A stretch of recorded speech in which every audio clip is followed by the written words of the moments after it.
Hi all, നമ്മളുടെ ക്യൂബർനെറ്റ്സിൻ്റെ പുതിയ video ആണത്. അപ്പോൾ ഇതിൽ നമുക്ക് എന്ത് ചെയ്യണം, പുതിയ കാര്യങ്ങൾ വേണം പഠിക്കാൻ. അപ്പോൾ നമ്മൾ കുറേ കാര്യങ്ങൾ ഇപ്പോൾ എന്ത് ചെയ്തു, ഓൾമോസ്റ്റ് നമ്മൾ കവർ ചെയ്തു അല്ലേ. അപ്പോൾ നിങ്ങൾ ഈ വീഡിയോ ആണ് ഫസ്റ്റ് വാച്ച് ചെയ്യുന്നതെന്നുണ്ടെങ്കിൽ എന്ത് ചെയ്യുക, നമ്മൾ മുന്നത്തെ വീഡിയോസൊക്കെ വാച്ച് ചെയ്യുക. അതിൽ നമ്മൾ ഒരുപാട് കാര്യങ്ങൾ, ബേസിക് ആയിട്ടുള്ള കാര്യങ്ങൾ, അല്ലെങ്കിൽ ഇതുവരെ എന്തൊക്കെ കാര്യങ്ങൾ നമ്മൾ ചെയ്യണം, ഇത്തരം കാര്യങ്ങളൊക്കെ നമ്മൾ പറഞ്ഞിട്ടുണ്ട്. അപ്പോൾ അതൊക്കെ നിങ്ങളെല്ലാവരും വാച്ച് ചെയ്തിട്ടുണ്ടായിരിക്കും. അല്ലാണ്ടെങ്കിൽ അതിൽ നമ്മൾ എന്ത് ടാസ്ക്കാണ് പറയുന്നത്, അല്ലാണ്ട് നമ്മൾ എന്താണ് അവിടെ ചെയ്യുന്നത്, ഇത്തരം കാര്യങ്ങൾ നിങ്ങളും എന്ത് ചെയ്യുക, ജസ്റ്റ് പ്രാക്ടീസ് ചെയ്യുക. എന്നാലേ നമ്മൾ ഇന്ന് എടുക്കുന്ന, അല്ലാണ്ട് ഇനി ഇവിടുന്ന് അങ്ങോട്ട് കണ്ടിന്യൂസ് ആയി പോകുന്ന വീഡിയോസിൽ പറയുന്ന കാര്യങ്ങളും ആ കോൺസെപ്റ്റും കാര്യങ്ങളൊക്കെ നമുക്ക് കറക്റ്റ് മനസ്സിലാവുള്ളൂ. അപ്പോൾ നമുക്ക് ഇന്ന് എന്ത് ചെയ്യണം, സർവീസ് അല്ലാണ്ട് ഇൻഗ്രസ്, സർവീസ് എന്താണ്, ഇൻഗ്രസ് എന്താണ്, ഇത് തമ്മിലുള്ള ഡിഫറൻസ് എന്താണ്, ഇത്രയും കാര്യങ്ങളാണ് നമുക്ക് ഇനി നോക്കാനുള്ളത്. അപ്പോൾ സർവീസ് എന്തിനാണ് യൂസ് ചെയ്യുന്നത്, അപ്പോൾ നമ്മൾക്ക് തന്നെ അറിയാം, നമ്മൾ ഡിപ്ലോയ്മെൻറ്റ് അല്ലാണ്ട് നെയിം സ്പേസ്, പോഡ്, റെപ്ലിക സെറ്റ്, റെപ്ലിക, ഇങ്ങനെ ഒരുപാട് കാര്യങ്ങൾ നമ്മൾ എന്ത് ചെയ്ത് ട്രൈ ഔട്ട് ചെയ്തായിരുന്നു. അപ്പോൾ ഇതിനൊക്കെ നമ്മൾ എന്ത് ചെയ്തു, ഒരു എൻജിനിക്സ് കണ്ടെയ്നറാണ് നമ്മൾ എന്ത് ചെയ്തത്, നമ്മുടെ ക്യൂബർനെറ്റ്സ് നമ്മൾ ഡിപ്ലോയ് ചെയ്തത്. പക്ഷേ ഈ എൻജിനിക്സ് ഒരു വെബ് സെർവർ നമുക്കൊരു ബ്രൗസറിലോ അല്ലാണ്ട് പബ്ലിക്കലായിട്ട് നമുക്ക് ആക്സസ് ചെയ്യാൻ കഴിഞ്ഞിട്ടില്ലായിരുന്നു. നമുക്ക് തന്നെ അറിയാം, നമ്മൾ അതിൻ്റെ IP ഒക്കെ എടുത്ത് ബ്രൗസറിൽ കോൾ ചെയ്തപ്പോൾ നമ്മൾക്ക് യാതൊരു രീതിയിലുള്ള റെസ്പോൺസും ഇല്ലായിരുന്നു. പക്ഷെ നമ്മൾ എൻജിനിക്സ് ഡിപ്ലോയ് ചെയ്തിട്ടുണ്ടേനു അല്ലേ. നമ്മൾ എൻജിനിക്സ് ഡിപ്ലോയ് ചെയ്തതെന്ന് നമ്മളെങ്ങനെ ഉറപ്പ് വരുത്തിയത്, നമ്മുടെ ടെർമിനലിൽ നിന്ന് തന്നെ ജസ്റ്റ് കേൾ കമാൻഡൊക്കെ ഉപയോഗിച്ചിട്ട് എൻജിനിക്സ് ആക്സസ് ചെയ്ത് നോക്കിയപ്പോൾ നമുക്കത് കിട്ടിയായിരുന്നു. എൻജിനിക്സിൻ്റെ വെൽക്കം പേജൊക്കെ നമ്മുടെ ടെർമിനലിൽ, നമ്മുടെ ഷെല്ലിൽ നമുക്ക് കാണാൻ കഴിഞ്ഞായിരുന്നു. പക്ഷേ അത് പബ്ലിക്കിൽ മറ്റാർക്കെങ്കിലും അല്ലാണ്ട് എക്സ്റ്റേണൽ യൂസേഴ്സിന് അല്ലാണ്ട് ബാക്കിയുള്ളവർക്കൊന്നും ഒരു ബ്രൗസറിൽ നമ്മുടെ IP കോൾ ചെയ്താലൊന്നും നമുക്ക് കിട്ടിയിരുന്നില്ല. പക്ഷേ അങ്ങനെ ആയ പോരല്ലോ, നമുക്ക് എന്ത് ചെയ്യണം, നമ്മുടെ ക്യൂബർനെറ്റ്സിൽ എന്തെങ്കിലും ഒരു അപ്ലിക്കേഷൻ അല്ലാണ്ട് എന്തെങ്കിലും ഒരു സ്റ്റഫ് ഒരു നമ്മൾ കാര്യം ഡിപ്ലോയ് ചെയ്ത് കഴിഞ്ഞാൽ അത് പബ്ലിക്കിലോട്ട് ആക്സസ് കൊടുക്കേണ്ട കാര്യങ്ങൾ നമ്മൾ എന്ത് ചെയ്യണം, പബ്ലിക്കിലോട്ട് ആക്സസ് കൊടുക്കണം അല്ലേ. ഇൻ്റർനെറ്റിൽ എന്തായിരിക്കണം, അത് അവൈലബിൾ ആയിരിക്കണം. അങ്ങനെ ഇൻ്റർനെറ്റിൽ പബ്ലിക്കിലോട്ട് ആക്സസ് കൊടുക്കാത്ത കാര്യങ്ങൾ, ആവശ്യമില്ലാത്തത് കൊടുക്കും വേണ്ട. ഈ രീതിയിൽ നമുക്ക് ചെയ്യണം. അപ്പോൾ നമ്മൾക്കിനി എങ്ങനെ നമ്മളുടെ ഒരു അപ്ലിക്കേഷൻ അല്ല എന്നുണ്ടെങ്കിൽ നമ്മൾ നേരത്തെ ചെയ്തതുപോലെ ഒരു എൻജിനിക്സ്, നമുക്ക് ഏറ്റവും എക്സാമ്പിൾ എൻജിനിക്സ് തന്നെ എടുക്കാം.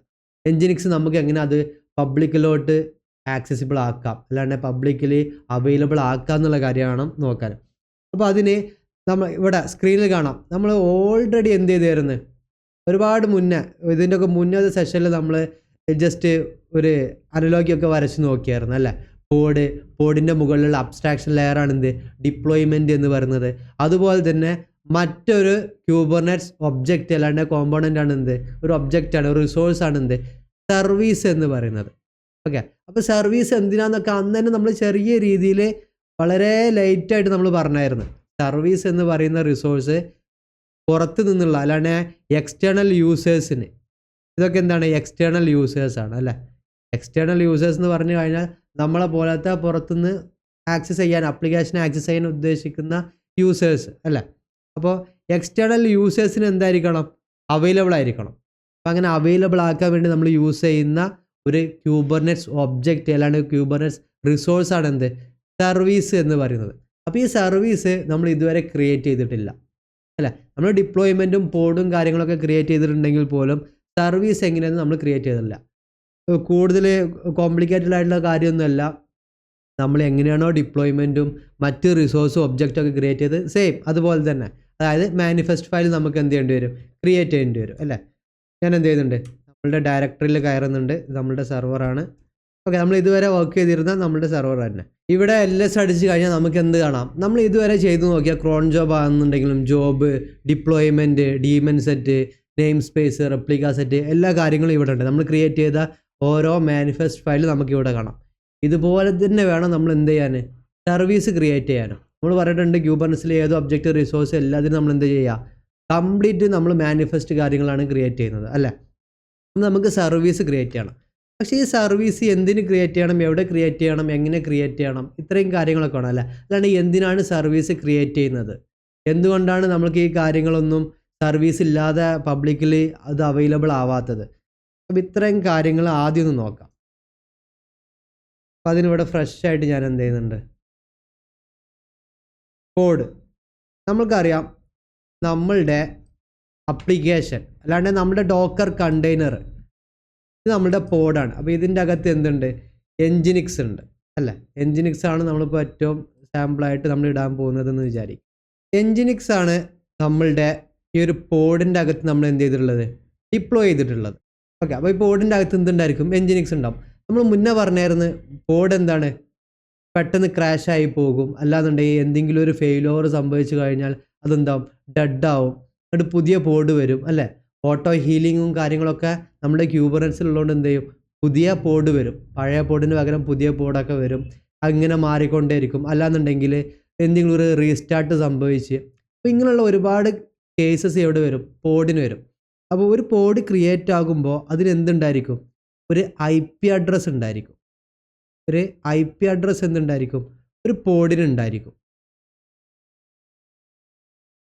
പോഡിന് ഒരു IP അഡ്രസ്സ് ഉണ്ടായിരിക്കും. അപ്പോൾ നോർമലി എനിക്ക് ഈ ഒരു എൻജിനിക്സ് വേണം എന്നുണ്ടെങ്കിൽ, എനിക്ക് ആക്സസ് ചെയ്യണമെന്നുണ്ടെങ്കിൽ നമ്മൾ എന്ത് ചെയ്യുക, അതിരിക്കുന്ന ആ ഒരു ഹോസ്റ്റിലെ IP അഡ്രസ്സ് നമ്മൾ എന്ത് ചെയ്യും, കോൾ ചെയ്യും അല്ലേ. ഒരു IP അഡ്രസ്സ് ഉണ്ടായി. പക്ഷേ ഇവിടെ ഒരു ഇഷ്യൂ ഉണ്ട്. അതായത് ഫോർ എക്സാമ്പിൾ ഞാൻ എന്ത് ചെയ്യുന്നുണ്ട്, നമ്മുടെ cat deployment .yml ഇതിൽ നമ്മൾ എന്താ ചെയ്തിട്ടുള്ളത്, നമ്മളെ ആപ്പ് എൻജിനിക്സ് കണ്ടോ, എൻജിനിക്സ് ആണ് ഡിപ്ലോയ് ചെയ്യുന്നത്, എൻജിനിക്സിൻ്റെ ആൽപ്പിന്. ഇത് നമ്മൾ മുന്നേ ചെയ്തതാണ്. ഞാൻ ജസ്റ്റ് എന്ത് ചെയ്യുന്നുണ്ട്, kubectl apply -f ഡിപ്ലോയ്മെൻറ്റ്, ഞാനിത് ജസ്റ്റ് അപ്ലൈ ചെയ്യുന്നുണ്ട്. ഓക്കെ, അപ്ലൈ ചെയ്തു. നമുക്ക് kubectl get pods, എത്ര പോഡ്സ് വന്നതെന്ന് നോക്കാം. മൈ ആപ്പ് എന്ന് പറഞ്ഞ നെയിം സ്പേസിൽ കണ്ടോ 3 പോഡ് ഉണ്ട്. 1 2 3. ഈ 3 എന്താണ്, എൻജിനിക്സ് ആണ് അല്ലേ, നമ്മൾക്ക് അറിയാവുന്ന കാര്യമാണ്. പക്ഷേ kubectl നമുക്ക് ഒരു വൈഡ് ആയിട്ടുള്ള ഒരു ഔട്ട്പുട്ട് എടുത്തു കഴിഞ്ഞാൽ കേട്ടോ, അതിനൊരു വൈഡ് ഔട്ട്പുട്ട് എടുത്തപ്പോൾ ഇവിടെയുള്ള 3 തന്നെയാണ് ഇവിടെയുള്ളത് കണ്ടോ, 1 2 3. അതിൻ്റെ ഒരു വൈഡ് ആയിട്ടുള്ള ഔട്ട്പുട്ട് കിട്ടിയെന്നുള്ളൂ. റണ്ണിങ് സ്റ്റേറ്റ് ആണ്, റീസ്റ്റാർട്ട് ഒന്നുമില്ല, 0 റീസ്റ്റാർട്ടാണ് കണ്ടോ. ഇതിനെല്ലാം എന്തുണ്ട്, ഓരോ പോഡിനും ഇവിടെ ഓരോ IP അഡ്രസ്സ് ഉണ്ട് കണ്ടോ. ഓരോ പോഡിനും എന്തുണ്ട്, ഓരോ IP അഡ്രസ്സ് ഉണ്ട്. അപ്പോൾ അതാണ് ഞാൻ എന്ത് പറഞ്ഞത്, എല്ലാ പോഡിനും എന്തുണ്ടായിരിക്കും, IP അഡ്രസ്സ് ഉണ്ടായിരിക്കും. ബട്ട് ഈ IP അഡ്രസ്സ് എന്തല്ല, സ്റ്റേബിൾ അല്ല, അൺസ്റ്റേബിൾ ആണ്. അതായത് ഈ IP അഡ്രസ്സ് ചേഞ്ച് ആകും. ഓക്കെ, എപ്പോഴാണ് ചേഞ്ച് ആകാതാണ് നമ്മൾ മനസ്സിലാക്കേണ്ടത്. അതായത് ഞാനിപ്പോൾ എന്ത് ചെയ്യുന്നുണ്ട്, kubectl delete. ഓക്കെ, ഇവിടെ നിങ്ങൾക്ക് 2 കാര്യം കാണാം, ശ്രദ്ധിച്ച് നോക്കിക്കഴിഞ്ഞാൽ. അതായത് ഇപ്പോൾ നമ്മൾ പറഞ്ഞതുപോലെ IP അഡ്രസ്സ് എന്തല്ല, അൺസ്റ്റേബിൾ ആണ്, അത് സ്റ്റേബിൾ അല്ല, ആ കാര്യം കാണാം. അതുപോലെ തന്നെ ഓട്ടോ ഹീലിംഗ്, അതായത് ഏതെങ്കിലും ഒരു പോഡ് ഡെഡായി കഴിഞ്ഞാൽ, അല്ലാണ്ട് ക്രാഷായി സ്റ്റോപ്പായി എന്തെങ്കിലും സംഭവിച്ചു കഴിഞ്ഞാൽ പുതിയ ഒരു പോഡ് വരും എന്നാണ് നമ്മൾ ഇതുവരെ പറഞ്ഞിരുന്നത് അല്ലേ. അത് ക്യൂബർനെറ്റ്സിൻ്റെ എന്താണ്, ഒരു ഫീച്ചറാണ്. അല്ലാണ്ട് ഡിപ്ലോയ്മെൻ്റ് ഒക്കെ നമ്മൾ ചെയ്യുമ്പോൾ അതിൻ്റെ ഒരു ഫീച്ചറാണ്. അപ്പോൾ അതും ഇവിടെ കാണാം. അപ്പോൾ ഞാൻ എന്ത് ചെയ്യുന്നുണ്ട്, തൽക്കാലം ഇതിനെ പിടിച്ച് ഞാൻ ഡിലീറ്റ് ചെയ്യുന്നുണ്ട്. ഓക്കെ, 3 പോഡ് ഉണ്ട്. റെപ്ലിക്ക സെറ്റിൽ നമ്മൾ 3 പോഡ് വേണമെന്നാണ് പറഞ്ഞത് കണ്ടോ. റെപ്ലിക്കാസ് 3 അതുകൊണ്ട് ഇവിടെ 3 പോഡ് നമ്മൾക്കുണ്ട്. ഞാൻ എന്ത് ചെയ്യുന്നുണ്ട്, ഒരുത്തനെ ഇതിലുള്ള ഒരു പോഡിനെ ഞാൻ പിടിച്ച് ഡിലീറ്റ് ചെയ്യുകയാണ്. ഞാൻ മാനുവലി തന്നെ പിടിച്ച് ഡിലീറ്റ് ചെയ്യുക കണ്ടോ. ഇത് ജസ്റ്റ് പേര് നോക്കണേ, Q9HQX ഇതാണ് പേര്. ബാക്കി 2 പേരും VZ ആണ് സ്റ്റാർട്ടിങ്.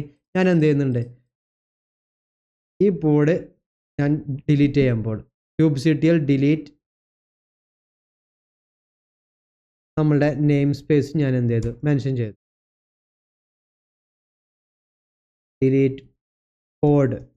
ആ പോഡ് ഞാൻ എന്ത് ചെയ്തു കണ്ടോ, ആ പോഡ് ഡിലീറ്റഡ്, ആ പോഡ് ഡിലീറ്റ് ആയി. ബട്ട് kubectl get pods അടിച്ച് കഴിഞ്ഞാൽ എത്ര കാണാൻ പാടുള്ളൂ, നോർമലി 2 കാണാൻ പാടുള്ളൂ. പക്ഷേ ഇവിടെ എന്ത് ചെയ്തിട്ടുണ്ട്, 3 വന്നിട്ടുണ്ട്. 3 വരാനുള്ള റീസൺ എന്താണ്, നമ്മുടെ റെപ്ലിക്ക സെറ്റ് ഇതിനെ കൺട്രോൾ ചെയ്യുന്നുണ്ട്. കാരണം നമ്മൾ റെപ്ലിക്കാസ് എത്ര കൊടുത്ത്, 3. അപ്പോൾ 1 അത് അവിടെ ക്രാഷ് ആയി പോയാലും ഡിലീറ്റ് ആയി പോയാലും എന്ത് സംഭവിച്ചാലും ആ 3 അവിടെ ഉറപ്പ് വരുത്തും. അതാണ് എന്ത്, ഓട്ടോ ഹീലിംഗ്.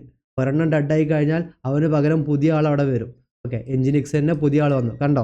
ഇതിൻ്റെ പേര് ശ്രദ്ധിക്കുക, ഇവിടെ എന്താണ്, V ആണ് സ്റ്റാർട്ടിങ്, Z നമ്മൾ മുന്നേ പറഞ്ഞ കണ്ടോ. ഈ 2 ആളും ഇവിടെ ഉണ്ട്. നമ്മൾ ഡിലീറ്റ് ചെയ്ത ആൾ ഇതായിരുന്നു, അവന് പകരം പുതിയ പോഡ് വന്നു. ഓക്കെ, പുതിയ പോഡ് വരുമ്പോൾ കണ്ടോ 11 സെക്കൻഡ് ആകോ, മറ്റേ 2 മിനിറ്റ് മുന്നേ ക്രിയേറ്റ് ചെയ്തതാണ്. ഇതിപ്പോൾ പുതിയ ക്രിയേറ്റ് ആയ പോഡാണ്. ഓക്കെ, അപ്പോൾ ഈ പോഡാണ് നമ്മൾ എന്ത് ചെയ്തത്, ഡിലീറ്റ് ചെയ്തത്. ഇതിൻ്റെ IP മുന്നേ എന്തായിരുന്നു, 10.244.1.14 ആയിരുന്നു. ഇനി നമുക്ക് എത്ര നോക്കാം.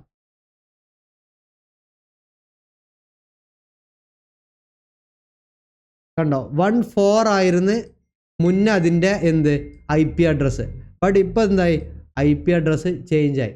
അപ്പോൾ കോഡ് ഇങ്ങനെ ഡിലീറ്റ് ആവുന്നതിനനുസരിച്ച് റീസ്റ്റാർട്ട് ചെയ്യുന്നതിനനുസരിച്ച് ഇതിൻ്റെ മാറും, IP അഡ്രസ്സും അതിൻ്റെ പേരും കാര്യങ്ങളും എൻഡ് പോയിൻ്റ് ഒക്കെ ഇങ്ങനെ ചേഞ്ച് ആയിക്കൊണ്ടേയിരിക്കും.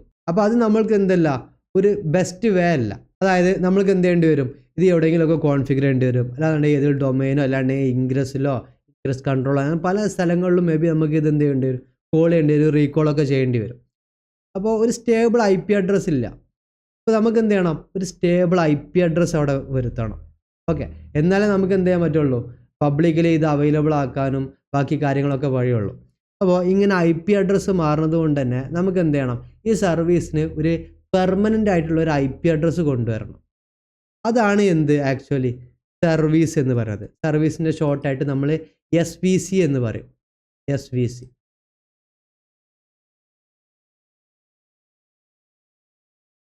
സർവീസ്. ഇതാണ് സർവീസ്. അപ്പോൾ നമ്മൾ എന്ത് ചെയ്തു, സർവീസ് കൊണ്ടുവന്നു. സർവീസിന് പ്രോപ്പറായിട്ട് ഒരു IP അഡ്രസ്സ് കിട്ടും. പെർമനൻ്റ് ആയിട്ടുള്ളൊരു IP അഡ്രസ്സ് ആർക്ക് കിട്ടും, നമ്മളുടെ കോഡിന് കിട്ടും. ഓക്കെ, അപ്പോൾ നമ്മൾക്ക് ഈ സർവീസ് വഴിയാണ് നമ്മൾ എന്ത് ചെയ്യുക, ഓരോ നമ്മുടെ എൻജിനിക്സിനൊക്കെ നമ്മളിനി ആക്സസ് ചെയ്യാൻ പോകുന്നത്. സർവീസിലും ഡിഫറെൻറ്റ് ടൈപ്പ് ഓഫ് സർവീസസ് ഉണ്ട്. അതായത് ഒരെണ്ണം എന്ന് പറയുന്നത് cluster IP type of services ആണ്. ഒരെണ്ണം ക്ലസ്റ്റർ IP. രണ്ടാമത് എന്ന് പറയുന്നത് നോഡ് പോർട്ട്.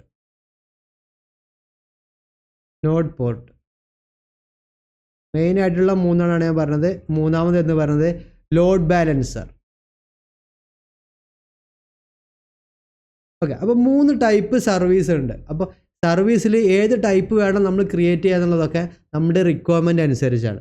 ഈ ക്ലസ്റ്റർ IPൻ്റെ പ്രത്യേകത എന്ന് പറയുന്നുണ്ടെങ്കിൽ ഇത് ഇൻറ്റേർണൽ പർപ്പസിനാണ് യൂസ് ചെയ്യുക. അതായത് ക്ലസ്റ്ററിൻ്റെ അകത്ത് തന്നെ.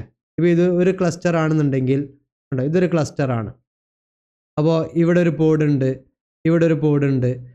ഓക്കെ, ഒരുപാട് പോഡുകളുണ്ട്. അപ്പോൾ ഈ പോഡുകൾ തമ്മിൽ മേ ബി എന്ത് ചെയ്യേണ്ടി വരും, കമ്മ്യൂണിക്കേറ്റ് ചെയ്യേണ്ടി വരും അല്ലേ. കുറച്ചും കൂടി ഡീറ്റെയിൽ ആയി പറഞ്ഞു കഴിഞ്ഞാൽ ഇതൊരു ക്ലസ്റ്ററാണ്. ഈ ക്ലസ്റ്ററിൻ്റെ അകത്ത് ഒരുപാട് പോഡുകളുണ്ട്. കാരണം നമുക്കറിയാം മൈക്രോ സർവീസസ് ആർക്കിടെക്ചർ ആയിരിക്കും. അപ്പോൾ ഒരുപാട് കണ്ടെയ്നേഴ്സ് ഉണ്ടായിരിക്കും, ഒരുപാട് പോഡുകളൊക്കെ ഉണ്ടായിരിക്കും അല്ലേ. അപ്പോൾ ഫ്രണ്ട് എൻഡ്, ബാക്ക് എൻഡ്, മറ്റ് സർവീസസ് കാര്യങ്ങളൊക്കെ ഇവർ തമ്മിലൊക്കെ എന്ത് ചെയ്യേണ്ടി വരും, എപ്പോഴും അങ്ങോട്ടും ഇങ്ങോട്ടും കമ്മ്യൂണിക്കേഷനും പല കാര്യങ്ങളും ഉണ്ടായിരിക്കും അല്ലേ. അപ്പോൾ നമ്മൾക്ക് എന്തറിയാം, എല്ലാ പോഡിനും എന്തുണ്ടായിരിക്കും, ഒരു IP അഡ്രസ്സ് ഉണ്ടായിരിക്കും അല്ലേ. എല്ലാ പോഡിനും ഒരു IP അഡ്രസ്സ് ഉണ്ടായിരിക്കും. എല്ലാ പോഡിനും IP അഡ്രസ്സ് ഉണ്ട്. അപ്പോൾ നിങ്ങൾ വിചാരിക്കുക, ഇപ്പോൾ ഈ പോഡും തമ്മിൽ എന്ത് ചെയ്യണം, ഇത് ബാക്ക് എൻഡും ഫ്രണ്ട് എൻഡും ആണ്. അപ്പോൾ മേ ബി ഇവർ തമ്മിൽ കമ്മ്യൂണിക്കേറ്റ് ചെയ്യേണ്ടി വരും. എന്തെങ്കിലും ഡാറ്റ അങ്ങോട്ട് സ്റ്റോർ ചെയ്യാനോ റിട്രീവ് ചെയ്യാനോ ഫെച്ച് ചെയ്യാനോ എന്തെങ്കിലുമൊക്കെ കാര്യങ്ങൾക്ക് വേണ്ടി കമ്മ്യൂണിക്കേറ്റ് ചെയ്യേണ്ടി വരും. അപ്പോൾ ഇവർ തമ്മിലുള്ള കമ്മ്യൂണിക്കേഷൻ മേ ബി പോസിബിൾ ആക്കിയിട്ടുണ്ടാവുക ഇവർ തമ്മിലുള്ള ഹോസ്റ്റ് നെയിമോ അല്ലാണ്ടെങ്കിൽ ഈ IP അഡ്രസ്സൊക്കെ വെച്ചിട്ടായിരിക്കും. പക്ഷേ ഒരിക്കലും നമ്മൾക്കറിയാം അൺസ്റ്റേബിൾ ആണ് ഈ IP അഡ്രസ്സൊക്കെ. ഞാൻ എന്ത് ചെയ്തു, ഇവരെ തമ്മിൽ ഈ IP വെച്ച് കണക്ട് ചെയ്തിട്ടുണ്ടെന്ന് വിചാരിക്കും. സപ്പോസ് ഓക്കെ, എന്തെങ്കിലും ഒരു ഇഷ്യൂ വന്ന് ഈ പോഡ് എന്തായി, ക്രാഷായി, പുതിയ പോഡ് ഇവന് പകരം വരും. അവൻ്റെ IP എന്തായിരിക്കും, ഡിഫറെൻ്റ് ആയിരിക്കും. അപ്പോൾ ഇവർ തമ്മിലുള്ള കണക്ഷൻ പോസിബിൾ ആവുമോ, ഇല്ല. കാരണം എന്ത് വരും, അവിടെ ഒരു മിസ്മാച്ച് വരും. കാരണം പുതിയ വന്ന IP ഡിഫറെൻ്റ് ആണ്, പഴയ വന്ന IP രണ്ടും സെയിം അല്ല. അപ്പോൾ എന്ത് ചെയ്യും, ഇത്തരം കമ്മ്യൂണിക്കേഷൻസ് ഒക്കെ അവിടെ ബ്രേക്ക് ആവും. അപ്പോൾ അതിന് പകരം നമ്മൾ എന്ത് ചെയ്യും, എല്ലാ പോഡിനും കമ്മ്യൂണിക്കേഷനും കാര്യങ്ങൾക്കൊക്കെ വേണ്ടിയിട്ട് നമ്മൾ എന്ത് ചെയ്യും, സർവീസ് ക്രിയേറ്റ് ചെയ്യും. സർവീസ് ക്രിയേറ്റ് ചെയ്യുന്നത് കൂടി എന്ത് സംഭവിക്കും, ആ പോഡിന് ഒരു പെർമനൻ്റ് ആയിട്ടുള്ള IP അഡ്രസ്സ് കിട്ടും. അതാണ് മെയിൻ. പെർമനൻ്റ് ആയിട്ടുള്ള എന്ത് കിട്ടും, ഒരു IP അഡ്രസ്സ് കിട്ടും. ഓക്കെ, ഞാൻ മറ്റൊരു പിക്ചറും കൂടി വരക്കാം. ക്ലസ്റ്റർ ആണെന്ന് തന്നെ വിചാരിക്കുക. ഈ ഒരു കൺസെപ്റ്റ് പ്രോപ്പറായിട്ട് മനസ്സിലാവാൻ വേണ്ടിയിട്ടാണ്. ഇതെന്താണ്, പോഡ്. ഇത് പോഡ്. ഇതും എന്താണ്, 2 പോഡുണ്ട്. ഓക്കെ, ഈ 2 പോഡും എന്ത് ചെയ്യണം, കമ്മ്യൂണിക്കേറ്റ് ചെയ്യുന്നുണ്ട്. ഈ 2 പോഡും തമ്മിൽ എന്ത് ചെയ്യുന്നുണ്ട്, കമ്മ്യൂണിക്കേഷൻ നടക്കുന്നുണ്ട്. കമ്മ്യൂണിക്കേഷൻ നടക്കുന്നത് ഈ 2 പോഡിന് എന്തുണ്ടെന്ന് അറിയാം, IP അഡ്രസ്സ് ഉണ്ടായിരിക്കും അല്ലേ. IP address.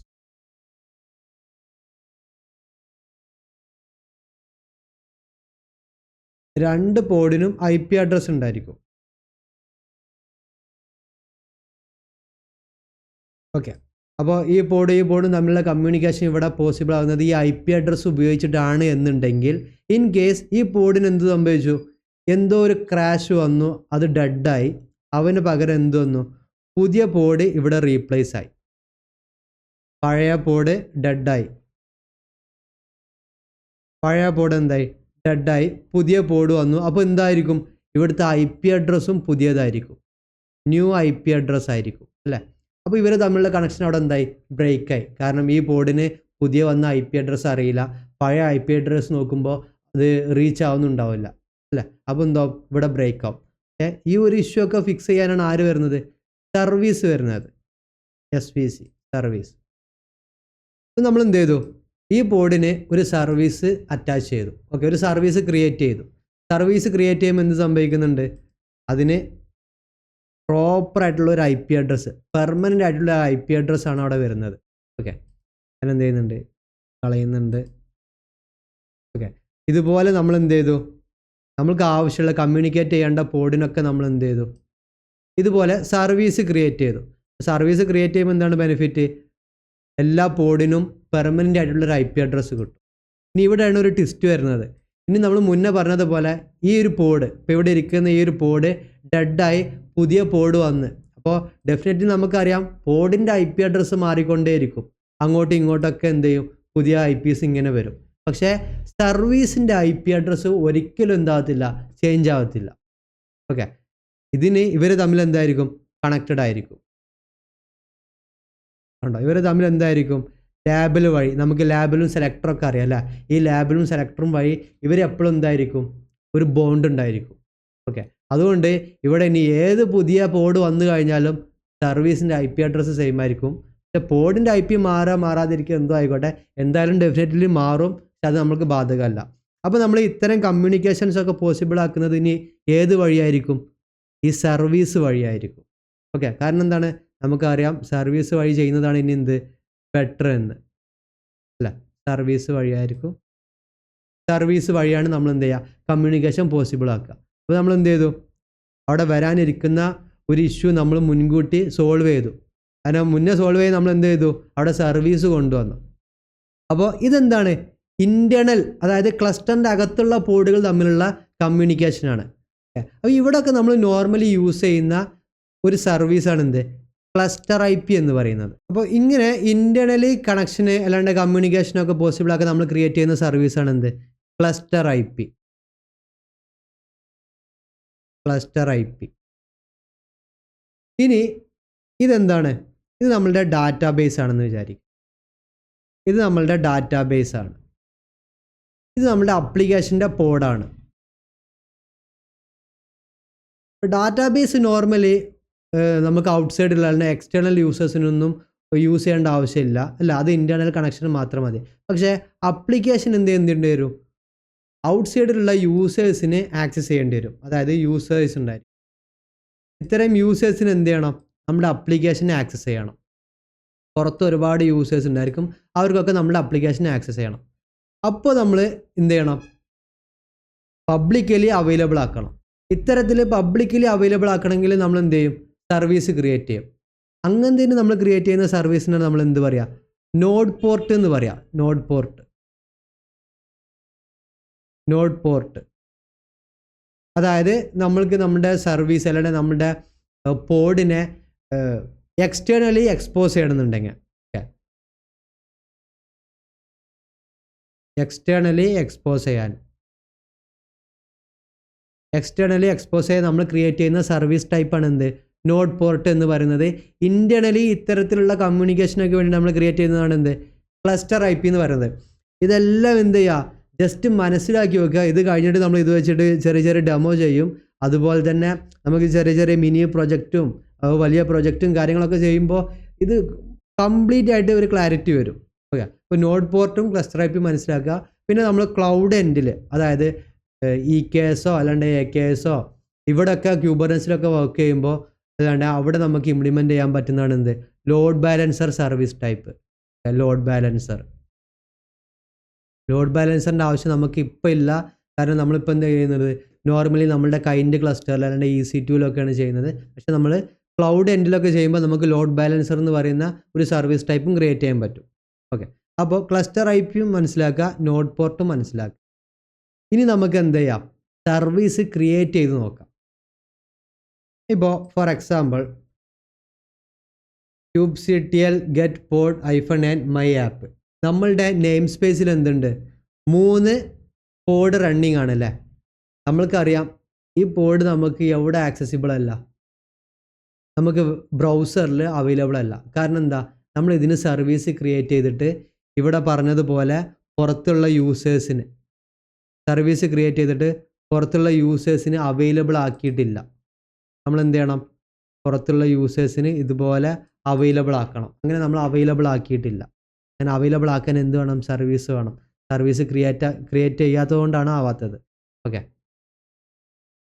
അപ്പോൾ നമ്മൾ അതിനുള്ള പരിപാടികൾ നോക്കാം. നമുക്ക് എന്ത് ചെയ്യാം, ഒരു സർവീസ് ക്രിയേറ്റ് ചെയ്യാം. അതിൻ്റെ മുന്നേ ആദ്യം മനസ്സിലാക്കേണ്ടത് നമ്മുടെ ഡിപ്ലോയ്മെൻറ്റ്. ഓക്കെ, എൻജിനിക്സിൻ്റെ ഡിപ്ലോയ്മെൻറ്റ് മാനിഫെസ്റ്റ് ഫയലിൽ വന്നു കഴിഞ്ഞാൽ ഇത് ഇവിടെ മെയിനായിട്ട് നമ്മൾ ശ്രദ്ധിക്കേണ്ടത് ലേബൽസ്. കണ്ടോ, ലേബൽസ് എന്താണ്, ആപ്പ് എൻജിനിക്സ്. ഈ ലേബൽസ് വെച്ചിട്ടാണ് നമ്മൾ എന്ത് ചെയ്യാൻ പോകുന്നത്, സർവീസൊക്കെ ക്രിയേറ്റ് ചെയ്യാൻ പോകുന്നത്. അപ്പോൾ ഈ ലേബൽസിനൊക്കെ എന്തുണ്ട്, വലിയ പ്രാധാന്യമുണ്ട്. ഈ ലേബൽസ് എന്തിനാണ് യൂസ് ചെയ്യുന്നത് നമ്മൾ, അതായത് എൻ്റെ കയ്യിൽ ഒരുപാട് പോഡുകളുണ്ട്. ഇപ്പോൾ ഇവിടെ ഒരു പോഡുണ്ട്, ഇതൊരു പോഡാണ്, വേറെ ഒരുപാട് പോഡുകൾ ഉണ്ടായിരിക്കും. ഞാനൊരു സർവീസ് ക്രിയേറ്റ് ചെയ്യുന്നുണ്ടെങ്കിൽ ഈ സർവീസ് ഏത് പോഡിൻ്റെയാണ് അല്ലാണ്ട് ഏത് ഡിപ്ലോയ്മെൻറ്റിന് വേണ്ടിയിട്ടാണ് ക്രിയേറ്റ് ചെയ്യുന്നത്. അപ്പോൾ ഇവരെ തമ്മിൽ ബന്ധിപ്പിക്കുന്ന കാര്യം എന്താണ്, ഈ ലേബൽ വെച്ചിട്ടാണ്.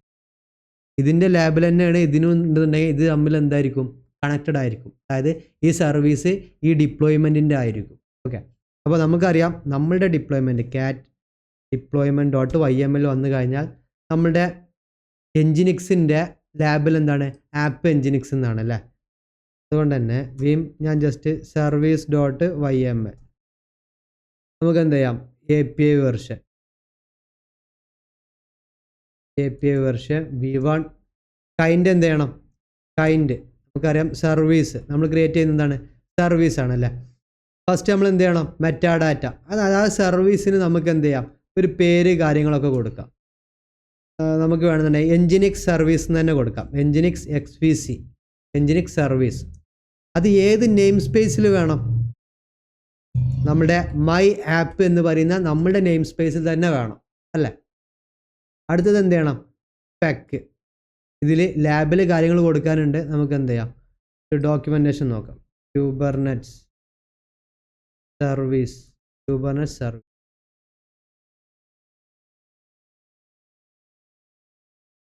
ഇവിടെ വന്നു കഴിഞ്ഞാൽ സർവീസ് എന്താണ്, cloud native defining A service. കണ്ടോ, മെറ്റാഡാറ്റ ഒരു പേര് കൊടുത്തു, സ്പെക്ക് സെലക്ടർ.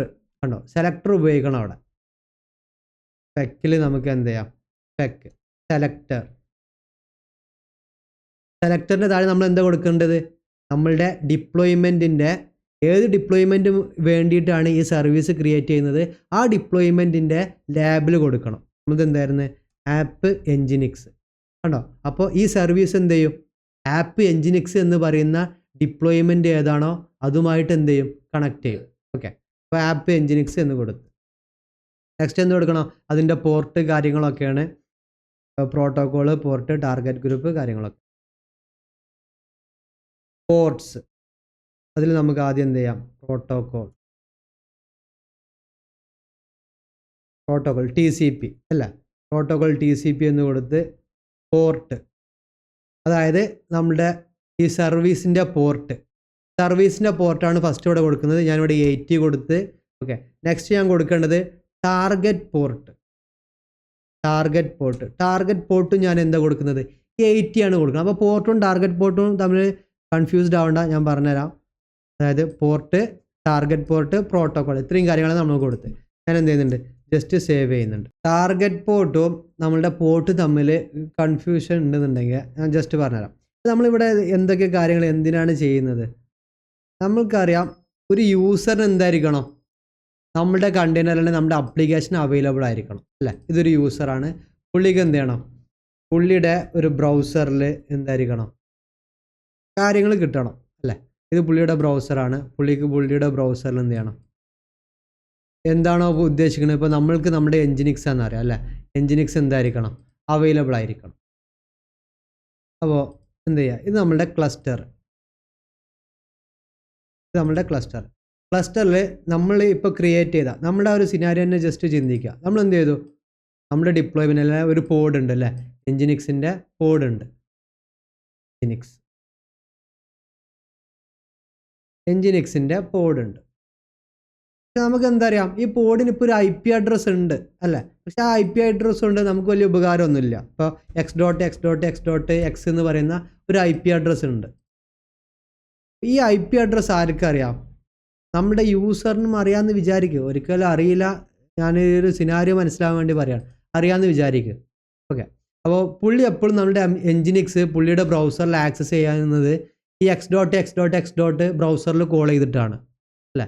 പക്ഷേ ഒരു ദിവസം എന്ത് ചെയ്തു, നമ്മളുടെ ഈ ഒരു പോഡ് ക്രാഷ് ആയി പോയി, അല്ലെങ്കിൽ റീസ്റ്റാർട്ടായി, ഓട്ടോമാറ്റിക് റീസ്റ്റാർട്ടായി കഴിഞ്ഞാൽ നമുക്ക് എന്താ അറിയാം, ഇതിൻ്റെ IP അഡ്രസ്സ് ചേഞ്ച് ആവും അല്ലേ. y എന്നായി. ഈ IP അഡ്രസ്സ് എന്തായി പോയി, പുതിയ IP അഡ്രസ്സ് വന്നു, പുതിയ പോഡ് വന്നു, എല്ലാതും വന്നു. പക്ഷേ അത് നമ്മുടെ യൂസറിന് അറിയില്ല. യൂസർ ഇപ്പോഴും x.x. ആണെന്ന് ജസ്റ്റ് ഇമാജിൻ ചെയ്യും. എന്താണ്, അപ്ലിക്കേഷൻ ഒരിക്കലും പുള്ളിക്ക് ആക്സസിബിൾ ആവുന്നില്ല, റീച്ച് ആകത്തില്ല അല്ലേ. ടൈം ഔട്ട് ഇഷ്യൂ, എന്തെങ്കിലും എററോ കാര്യങ്ങളായിരിക്കും. അപ്പോൾ ഇത് തന്നെയാണ് ഇൻറ്റേർണലി എന്തെങ്കിലും കമ്മ്യൂണിക്കേഷൻ ഉണ്ടെങ്കിലും, ഇപ്പോൾ ഈ പോഡ് മറ്റൊരു പോഡുമായിട്ട് എന്ത് ചെയ്യുന്നുണ്ട്, കമ്മ്യൂണിക്കേറ്റ് ചെയ്യുന്നുണ്ട് അല്ലേ. അവർ തമ്മിൽ പോഡിൻ്റെ IP അഡ്രസ്സ് തമ്മിലാണെന്നുണ്ടെങ്കിൽ എന്ത് ചെയ്യും, സെയിം ഇഷ്യൂ അവിടെ വരും. അപ്പോൾ ഇതിനൊക്കെ ഓവർകം ചെയ്യാനൊക്കെ, അതേപോലെ പബ്ലിക്കിലോട്ട് നമുക്ക് എക്സ്പോസ് ചെയ്യാനൊക്കെ നമ്മൾ എന്ത് യൂസ് ചെയ്യുന്നത്, സർവീസ് യൂസ് ചെയ്യുന്നത്. അപ്പോൾ നമ്മളിപ്പോൾ ഇവിടെ എന്ത് ചെയ്തു, ഈ ഡിപ്ലോയ്മെൻറ്റിന് അല്ല, നമ്മുടെ എൻജിനിക്സിന് ഒരു സർവീസ് നമ്മൾ ക്രിയേറ്റ് ചെയ്തു. സർവീസ് ക്രിയേറ്റ് ചെയ്തപ്പോൾ ഈ സർവീസിന് എങ്ങനെ മനസ്സിലായത് ഇതാണ് നമ്മളുടെ എൻജിനിക്സ് ഡിപ്ലോയ്മെൻ്റ് എന്നൊക്കെ, അതിന് നമ്മളവിടെ യൂസ് ചെയ്ത മെത്തേഡ് എന്താണ്, ലാബൽ സെലക്ടറൊക്കെയാണ്. ആപ്പ് എൻജിനിക്സ് എന്നാണ് എന്ത്, നമ്മളുടെ ഈ പോഡിൻ്റെ ലാബൽ. സെയിം ലാബിലാണ് നമ്മൾ എവിടെ കൊടുത്തത്, സെലക്ടറിൽ സർവീസിൽ കൊടുത്തത്. സർവീസിൻ്റെ മാനിഫെസ്റ്റ് ഫയൽ എഴുതുമ്പോൾ നമ്മൾ സെലക്ടറിൽ അതാണ് പറഞ്ഞു കൊടുത്തത് അല്ലേ. കൺഫ്യൂഷൻ ഉണ്ടോ, കാറ്റ് service.yml നോക്കി കഴിഞ്ഞാൽ കാണാം, കണ്ടോ, സെലക്ടറിൽ എന്താ കൊടുത്തത്, ആപ്പ് എൻജിനിക്സ് ആണ്. അപ്പോൾ എന്ത് ചെയ്യും, ഇവർ തമ്മിൽ അങ്ങോട്ടും ഇങ്ങോട്ടുള്ള കാര്യങ്ങളൊക്കെ മനസ്സിലാവും. അപ്പോൾ ഇവിടെ എന്തുണ്ടായിരിക്കും, ഒരു പെർമനൻ്റ് ആയിട്ടുള്ള ഒരു IP അഡ്രസ്സ് ഉണ്ടായിരിക്കും, z.z. ഓക്കെ, ഒരു IP അഡ്രസ്സ് ഉണ്ടായിരിക്കും. ഇത്രയും കാര്യങ്ങളാണ്. ഇനിയിപ്പോൾ ഇവിടെ സംഭവിക്കാൻ പോകുന്നത്, നമ്മുടെ യൂസർ ശരിക്ക് റിക്വസ്റ്റ്, അതായത് എൻജിനിക്സിന് വേണ്ട റിക്വസ്റ്റ് അയക്കുന്നത് എങ്ങോട്ടാണ്, നമ്മുടെ സർവീസിലോട്ടാണ്. ഓക്കെ, അപ്പോൾ സർവീസിലോട്ടൊരു റിക്വസ്റ്റ് വന്നു കഴിഞ്ഞാൽ സർവീസിന് എന്ത് മനസ്സിലാവും, ഈ റിക്വസ്റ്റ് ആപ്പ് എൻജിനിക്സ് എന്ന് പറയുന്ന ലാബിലുള്ള കോഡിലോട്ട് അല്ലെങ്കിൽ ഡിപ്ലോയ്മെൻറ്റിലോട്ട് വേണം റീഡയറക്റ്റ് ചെയ്യാൻ അല്ലേ. അപ്പോൾ നമ്മുടെ സർവീസ് എന്ത് ചെയ്യും, ആ റിക്വസ്റ്റിനെ പയ്യെ ഈ ഡിപ്ലോയ്മെൻറ്റിലോട്ട് അല്ലെങ്കിൽ നമ്മുടെ പോഡിലോട്ട് എന്ത് ചെയ്യും, റീഡയറക്റ്റ് ചെയ്യും. അപ്പോൾ നമ്മളുടെ യൂസറിൻ്റെ എൻഡിൽ ബ്രൗസറിൽ നമ്മുടെ എൻജിനിക്സ് അല്ലാണ്ട് എൻജിനിക്സിൽ നമ്മുടെ വെബ് ആപ്ലിക്കേഷനോ എന്താണോ അത് അവിടെ അവൈലബിൾ ആയിരിക്കും. ഇതാണ് ആക്ച്വലി ഇപ്പോൾ ഇവിടെ നടക്കുന്നത് അല്ലേ. ഇതിന് വേണ്ട കാര്യങ്ങളാണ് നമ്മൾ ചെയ്തു വെച്ചത്. അപ്പോൾ നമ്മൾ എന്ത് ചെയ്തു, സർവീസ് അപ്ലൈ ചെയ്തു, kubectl get svc എന്ന് പറയുന്നത് സർവീസിൻ്റെ ഷോർട്ട് ഫോം ആണ്. മൈ ആപ്പ് നമ്മുടെ നെയിം സ്പേസിൽ വന്നു കഴിഞ്ഞാൽ നമ്മുടെ സർവീസ് കാണാം. കണ്ടോ, ടൈപ്പ് ക്ലസ്റ്റർ IP ആണ്. നമ്മൾ ക്ലസ്റ്റർ IP വേണമെന്നോ അല്ലാണ്ട് നോഡ് പോർട്ട് വേണമെന്നോ എവിടെയും പറഞ്ഞു കൊടുത്തിട്ടില്ല അല്ലേ, ഷുവർ അല്ലേ. കാറ്റ് service.yml വന്നു കഴിഞ്ഞാൽ ഇവിടെ എവിടെയും നമ്മൾ ക്ലസ്റ്റർ IP എന്നുള്ള ഒരു ടേം എവിടെയും മെൻഷൻ ചെയ്തിട്ടില്ല. അതാണ് ഞാൻ പറഞ്ഞത്, ബൈ ഡിഫോൾട്ട് നമ്മളൊരു സർവീസ് ക്രിയേറ്റ് ചെയ്യുമ്പോൾ മാനുവലി നമ്മൾ അല്ലാണ്ട് എക്സ്പ്ലിസിറ്റി നമ്മളൊന്നും മെൻഷൻ ചെയ്തിട്ടില്ല എന്നുണ്ടെങ്കിൽ അത് ക്ലസ്റ്റർ IP ടൈപ്പ് ആയിരിക്കും ആ service. Okay, cluster IP type ആയിരിക്കും. അതല്ല നമുക്ക് വേണമെന്നുണ്ടെങ്കിൽ എന്ത് ചെയ്യാം, മെൻഷൻ ചെയ്ത് പറഞ്ഞു കൊടുക്കുകയും ചെയ്യാം. മെൻഷൻ ചെയ്താലും ഇല്ലെങ്കിലും ക്ലസ്റ്റർ IP തന്നെ ആയിരിക്കും. ഇപ്പോൾ ടൈപ്പ് എന്ത് വേണം, ക്ലസ്റ്റർ IP എന്ന് മെൻഷൻ ചെയ്യാം. അതല്ല നമുക്ക് നോഡ് പോർട്ടാണ് വേണ്ടത്, അങ്ങനെയാണ് എന്ത് ചെയ്യാം, ഇവിടെ നോഡ് പോർട്ട് എന്ന് എന്ത് ചെയ്യാം, മെൻഷൻ ചെയ്ത് കൊടുക്കാം. അങ്ങനെ നമുക്ക് ഏത് ടൈപ്പാണ് വേണ്ടതെന്ന് മെൻഷൻ ചെയ്യാൻ. ടൈപ്പ് മെൻഷൻ ചെയ്തിട്ടില്ല എന്നുണ്ടെങ്കിൽ അതെന്തായിരിക്കും, ക്ലസ്റ്റർ IP ആയിരിക്കും. kubectl get all നമ്മുടെ നെയിം സ്പേസിൽ എന്തൊക്കെയുള്ളതെന്നുള്ള എൻ്റെ കാര്യങ്ങൾ ഇവിടെ ലിസ്റ്റ് ചെയ്ത് കാണിക്കും. നമ്മുടെ ഡിപ്ലോയ്മെൻറ്റ് സർവീസ് കാര്യങ്ങളൊക്കെ ഉണ്ട്. ഇനി നമുക്ക് എന്ത് ചെക്ക് ചെയ്യണം? നമ്മളിപ്പോൾ ഇത് യൂസറിന് അവൈലബിൾ ആകുന്ന രീതിയിലൊക്കെ ആക്കി ഇനി ഇത് അവൈലബിൾ ആണോ അല്ലേ എന്ന് നമുക്ക് ചെക്ക് ചെയ്യണം അല്ല. അപ്പോൾ അതിൻ്റെ മുന്നേ നമ്മൾ വേറൊരു ചെറിയൊരു പരിപാടിയും കൂടി, ചെറിയ ഒരു ട്രിക്കി ആയിട്ടുള്ളൊരു കാര്യം കൂടി ചെയ്യാനുണ്ട്. അതെന്താന്ന് വെച്ച് കഴിഞ്ഞാൽ നമ്മളുടെ ക്ലസ്റ്റർ എന്താണ്? കൈൻഡ് ക്ലസ്റ്റർ ആണ് അല്ലേ. അതായത് ഇതെൻ്റെ ലാപ്ടോപ്പ് അല്ലേ, ഇത് നമ്മളുടെ EC2 മെഷീൻ അല്ലേ, ഇതാണല്ലോ നമ്മുടെ EC2 മെഷീൻ. EC2 മെഷീനിൽ നമ്മൾ യൂസ് ചെയ്യുന്നത് എന്താണ്? കൈൻഡ് ക്ലസ്റ്റർ ആണ് അല്ലേ, കൈൻഡ് ക്ലസ്റ്റർ ആണ്. ഇതെന്താണ്? Kind cluster. കൈൻഡ് ക്ലസ്റ്റർ എന്താണ്? ക്യൂബർനെറ്റ്സ് ഇൻ ഡോക്കർ. അതായത് സാധാരണ നമ്മളെന്താ പറയാല്, ക്യൂബർനെറ്റ്സ് ഡോക്കർ മാനേജ് ചെയ്യാനാണ്. പക്ഷേ ഇവിടെ എന്താണ് കൈൻഡിൻ്റെ പ്രത്യേകത? ക്യൂബർനെറ്റ്സ് ഇൻസ്റ്റാൾ ചെയ്തിട്ടുള്ളത് ഡോക്കർ കണ്ടെയ്നേഴ്സിലാണ് അല്ലേ. അപ്പോൾ ഇതൊരു ഡോക്കർ കണ്ടെയ്നർ ആണെന്ന് ജസ്റ്റ് വിചാരിക്കുക. അപ്പോൾ ഇവിടെ ഉള്ള ഒരു പ്രത്യേകത എന്ന് പറയുന്നത് നമ്മളിവിടെ പോർട്ട് ഫോർവേഡ് ചെയ്യണം. ഓക്കെ, അപ്പോൾ അതാണ് നമ്മളിവിടെ ചെയ്യാൻ പോകുന്നത്. ഒന്നും കൂടി വ്യക്തമായി പറഞ്ഞു കഴിഞ്ഞാൽ ഈ സർവീസും ഈ കാര്യങ്ങളും ഒക്കെ ഇരിക്കുന്നത് ഇപ്പോൾ എവിടെയാണ്? നമ്മുടെ കൈൻഡ് ക്ലസ്റ്ററിലാണ്. ഓക്കെ, അപ്പോൾ നമുക്ക് എന്ത് ചെയ്യണം? നമുക്കിവിടെ വേണ്ടത് നമ്മളുടെ EC2ൻ്റെ IP അഡ്രസ്സ്. IP അഡ്രസ്സ് ബ്രൗസറിൽ 80 പോർട്ടിൽ കോൾ ചെയ്യുമ്പോൾ നമുക്ക് എന്ത് കിട്ടണം? എൻജിനിക്സ് കിട്ടണം. പക്ഷെ ഇപ്പോൾ നമുക്ക് എൻജിനിക്സ് കിട്ടണില്ല. നമ്മൾ സർവീസും കാര്യങ്ങളൊക്കെ സെറ്റ് ചെയ്തിട്ടും അവിടെ കിട്ടുന്നില്ല. അതിൻ്റെ കാരണം കൈൻഡ് ക്ലസ്റ്റർ ആയതുകൊണ്ടാണ്. നിങ്ങൾ എന്താ പറയുക, ഒരു EC2 എൻ്റർലി എന്താണ് ഒരു നോഡൊക്കെ ആയിട്ട് എടുക്കുമ്പോൾ നമ്മുടെ ക്യൂബേഡിയം ഒക്കെ സെറ്റപ്പ് ഒക്കെ അതുണ്ടെങ്കിൽ ഇത്ര ഇഷ്യൂ വരില്ല. ഇവിടെ കൈൻഡ് ക്ലസ്റ്റർ ആയതുകൊണ്ട് നമ്മൾ എന്ത് ചെയ്യണം? അത് ജസ്റ്റ് ഒന്ന് മാപ്പ് ചെയ്യണം. അപ്പോൾ കൂടുതൽ കൺഫ്യൂസ്ഡ് ആവരുത്, കൈൻഡ് ആയതുകൊണ്ടാണ്. ഇത് നമ്മുടെ എന്താണ്? ഹോസ്റ്റ് മെഷീനാണ്. നമ്മുടെ ഹോസ്റ്റ് മെഷീനാണ്, അതായത് നമ്മുടെ EC2. ഇപ്പോൾ ഞാനിവിടെ EC2ൻ്റെ IP ഇവിടെ കൊടുത്ത് കോൾ ചെയ്യുമ്പോൾ എന്താ സംഭവിക്കുന്നത്? കോൾ ചെയ്യുമ്പോൾ റിക്വസ്റ്റ് ഒരു യൂസറിൻ്റെ എൻഡിൽ നിന്നും റിക്വസ്റ്റ് എങ്ങോട്ടാണ് വരുന്നത്? EC2 മെഷീനിലോട്ടാണ് വരുന്നത് അല്ലേ.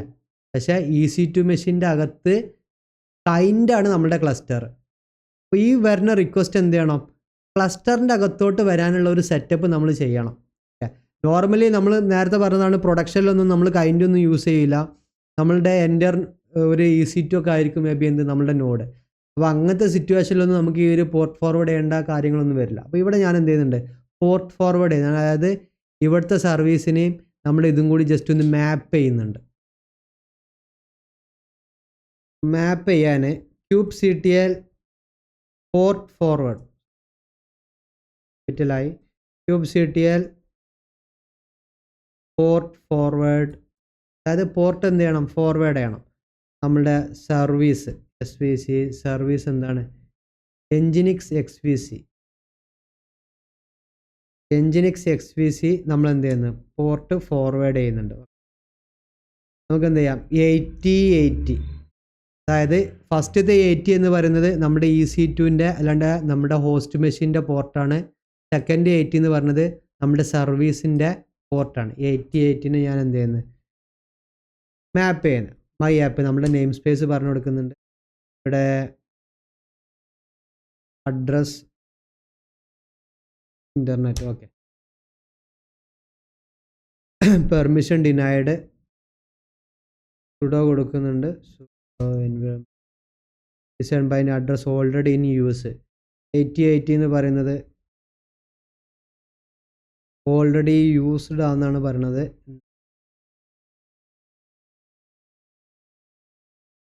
ഓക്കെ, 80 പോർട്ട് ഓൾറെഡി യൂസ്ഡ് ആണ്. നമ്മൾ ഈ കാര്യങ്ങളൊക്കെ ഈ പോർട്ട് ഫോർവേഡ് ചെയ്യാൻ കാരണം ഡോക്കർ PS അടിച്ചു കഴിഞ്ഞാൽ കണ്ടോ നമ്മുടെ കൈൻഡ് ക്ലസ്റ്ററൊക്കെ ഒരു ഡോക്കർ ആയിട്ടാണ് റൺ ചെയ്യുന്നത്. അതുകൊണ്ടാണ് നമ്മൾ ഈ പോർട്ട് ഫോർവേഡ് ചെയ്യുന്നത്. അങ്ങനെയാണെന്നുണ്ടെങ്കിൽ 80ക്ക് പകരം നമുക്ക് എന്ത് ചെയ്യാം? 81 കൊടുക്കാം. 81 ഞാൻ ജസ്റ്റ് പോർട്ട് മാറ്റി കൊടുത്ത് 80ൽ ലോക്കൽ ഹോസ്റ്റിൽ എന്തോ റൺ ചെയ്യുന്നുണ്ട്. അപ്പോൾ അതുകൊണ്ട് ഞാൻ എന്ത് ചെയ്തു 81 കൊടുത്ത് 81 കൊടുത്ത്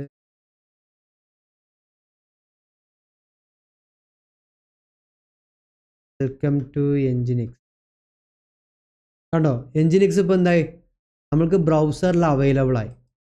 ഇനി എൻജിനിക്സിൻ്റെ അകത്ത് നമ്മളുടെ വെബ് ആപ്ലിക്കേഷനോ കാര്യങ്ങളൊക്കെ ഉണ്ടെന്നുണ്ടെങ്കിൽ നമുക്കത് എവിടെ അവൈലബിൾ ആയിരിക്കും? നമുക്ക് ഇവിടെ അവൈലബിൾ ആയിരിക്കും. കണ്ടോ നമ്മുടെ EC2 മെഷീൻ്റെ IP കോൾ ചെയ്യുമ്പോൾ തന്നെ നമുക്ക് എന്ത് കിട്ടുന്നുണ്ട്? നമ്മുടെ എൻജിനിക്സ് അവൈലബിൾ ആയി. അപ്പോൾ സർവീസ് എന്താണെന്ന് മനസ്സിലായല്ലോ അല്ലേ? സർവീസ് നമ്മൾ എങ്ങനെ ക്രിയേറ്റ് ചെയ്തത്, അതൊരു ഡിപ്ലോയ്മെൻറ്റുമായിട്ട് അല്ലാണ്ട് നമ്മുടെ പോഡുമായിട്ട്, ഇതിന് ഏത് അപ്ലിക്കേഷനാണെന്നുണ്ടെങ്കിൽ ഇപ്പോൾ നമ്മൾ ഒരു സാമ്പിൾ ചെയ്തത് എൻജിനിക്സ് ഉപയോഗിച്ചിട്ടാണെന്നുള്ളൂ. അപ്പോൾ നിങ്ങൾ ഫസ്റ്റൊക്കെ എന്നുണ്ടെങ്കിൽ എൻജിനിക്സ് വെച്ചിട്ട് തന്നെ ഈ കാര്യങ്ങളൊക്കെ ഒന്ന് ടെസ്റ്റ് ചെയ്ത് നോക്കുക. ഇനി നമ്മൾക്ക് നെക്സ്റ്റ് വീഡിയോ ഇൻഗ്രസ് കാര്യങ്ങളൊക്കെ പറഞ്ഞു കഴിഞ്ഞാൽ നമുക്ക് എന്ത് ചെയ്യണം, ഒരു ചെറിയൊരു മിനി പ്രൊജക്റ്റ് ചെയ്യണം. ഓക്കെ, അപ്പോൾ അതിൽ ഒരുപാട് കാര്യങ്ങളൊക്കെ നമ്മൾ കുറേ സർവീസസ് ക്ലസ്റ്റർ IP ക്രിയേറ്റ് ചെയ്യും, നോഡ് പോർട്ട് ക്രിയേറ്റ് ചെയ്യും, അങ്ങനെ ഒരുപാട് കാര്യങ്ങൾ എന്ത് ചെയ്യും ക്രിയേറ്റ് ചെയ്യുമ്പോൾ കുറച്ചും കൂടി ഒരു ക്ലാരിറ്റി കിട്ടും. അപ്പോൾ സർവീസിൻ്റെ ഡോക്യുമെൻറ്റേഷനൊക്കെ നല്ല രീതിയിൽ വായിച്ച് നോക്കുക. ഈ നോഡ് പോർട്ട്, ഓക്കെ, നോഡ് പോർട്ടിനൊരു റേഞ്ച് ഉണ്ട്. അതായത് 30,000 to 32,767. ഓക്കെ, ഈ റേഞ്ചിലുള്ള പോർട്ട് നമുക്ക് ഓപ്പൺ ആക്കാൻ കഴിയുള്ളൂ സർവീസിന്, നോഡ് പോർട്ടിന്. ഓക്കെ, അത് ഇവിടെ നമ്മളുടെ ഡോക്യുമെൻറ്റേഷനിൽ വന്നു കഴിഞ്ഞാൽ തന്നെ നോഡ് പോർട്ടിനൊക്കെ എക്സാമ്പിൾസ് ഉണ്ടായിരിക്കും. ടാർഗറ്റ് പോർട്ട്, നോഡ് പോർട്ട് ഉണ്ടോ, ടൈപ്പ് ക്ലസ്റ്റർ IP ഏതൊക്കെ ടൈപ്പ് കണ്ടു, നോഡ് പോർട്ട്, ലോഡ് ബാലൻസർ എല്ലാതും ഡോക്യുമെൻറ്റേഷനിലുണ്ട്. ഡോക്യുമെൻറ്റേഷൻ എന്ത് ചെയ്യണോ, പ്രാക്ടീസ് ചെയ്യുന്ന ടൈമിൽ കൂടുതൽ അതുമായിട്ട് ബന്ധപ്പെട്ട കാര്യങ്ങളൊക്കെ ചെക്ക് ചെയ്യണം. ഓരോ കണ്ടോ ഇവിടെ സ്പെക്കൽ ടൈപ്പ് നോഡ് പോർട്ട് എന്ന് കൊടുത്തിട്ടുണ്ട്. ബാക്കി കാര്യങ്ങളൊക്കെ സെയിം തന്നെ. കണ്ടോ നോഡ് പോർട്ടിൻ്റെ ഒരു പോർട്ട് നമ്പറും കൂടി ഇവിടെ എക്സ്പ്ലിസിറ്റി മെൻഷൻ ചെയ്തിട്ടുണ്ട്. അപ്പോൾ നോഡ് പോർട്ടിൻ്റെ ഈ പോർട്ട് നമ്പർ മെൻഷൻ ചെയ്യുമ്പോൾ നമ്മൾ ശ്രദ്ധിക്കേണ്ടത് 30,000 to 32,767. കണ്ടോ 32,767 ഇതിൻ്റെ അകത്ത് വരുന്ന ഒരു പോർട്ടുമാണ് മെൻഷൻ ചെയ്ത് കൊടുക്കാൻ. ആ ഒരു കാര്യം മാത്രം നോക്കാനുള്ളൂ. അപ്പോൾ സർവീസ് എന്താണെന്ന് ആദ്യം പഠിക്കുക, സർവീസ് ചെയ്ത് നോക്കുക. നോഡ് പോർട്ട് കൺഫ്യൂസ്ഡ് ആവേണ്ട. നമ്മൾ ഇനി വരുന്ന മിനി പ്രൊജക്റ്റിൽ നോഡ് പോർട്ടും ക്ലസ്റ്റർ IPയും എല്ലാതും എന്ത് ചെയ്യും, യൂസ് ചെയ്യും. അതിൻ്റെ കൂടെ തന്നെ ഇൻഗ്രസും കാര്യങ്ങളും ഒരുപാട് കാര്യങ്ങൾ നമ്മൾ ഇൻക്ലൂഡ് ചെയ്തിട്ടായിരിക്കും ഒരു പ്രൊജക്റ്റ് ചെയ്യുക. അപ്പോൾ കുറച്ചും കൂടി എന്ത് ചെയ്യും, ക്ലാരിറ്റി കിട്ടും. പക്ഷേ ആ പ്രൊജക്റ്റൊക്കെ ചെയ്യുന്നതിൻ്റെ മുന്നേ എന്ത് ചെയ്യണം, ഈ ഓരോ ചെറിയ ചെറിയ കാര്യങ്ങളൊക്കെ ചെയ്ത് പ്രാക്ടീസ് ചെയ്ത് നോക്കുക. ചെയ്യുമ്പോൾ ഒരുപാട് എറർ വരും, ഒരുപാട് കൺഫ്യൂഷൻസ് ഉണ്ടായിരിക്കും. വീണ്ടും എന്ത് ചെയ്യുക, ആ ഒരു ബേസ്, ആ ഒരു ഫൗണ്ടേഷൻ എന്ത് ചെയ്യുക, ക്ലിയർ ചെയ്യുക. അപ്പോൾ നിങ്ങൾ ചെയ്ത് നോക്കുന്ന കാര്യങ്ങൾ പ്രോപ്പറായിട്ട് ചെയ്യുക. അതെന്ത് ചെയ്യുക, ജസ്റ്റ് നിങ്ങളുടെ സർവീസ് കാര്യങ്ങളൊക്കെ ക്രിയേറ്റ് ചെയ്ത് കഴിഞ്ഞാൽ ജസ്റ്റ് നമ്മളുടെ കമൻറ്റ് ബോക്സിൽ എന്ത് ചെയ്യുക, കമൻറ്റ് ചെയ്യുക. അപ്പോൾ എന്ത് ചെയ്യുക, ഇനി അടുത്തൊരു വീഡിയോയിൽ പുതിയ കാര്യങ്ങളായിട്ട്, അല്ലാണ്ട് ഇൻഗ്രസ് കാര്യങ്ങളൊക്കെ എങ്ങനെ നമുക്ക് ക്രിയേറ്റ് ചെയ്യുക, സെറ്റ് ചെയ്യുക, ഇത്തരം കാര്യങ്ങളായിട്ട് നമുക്ക് കാണാം.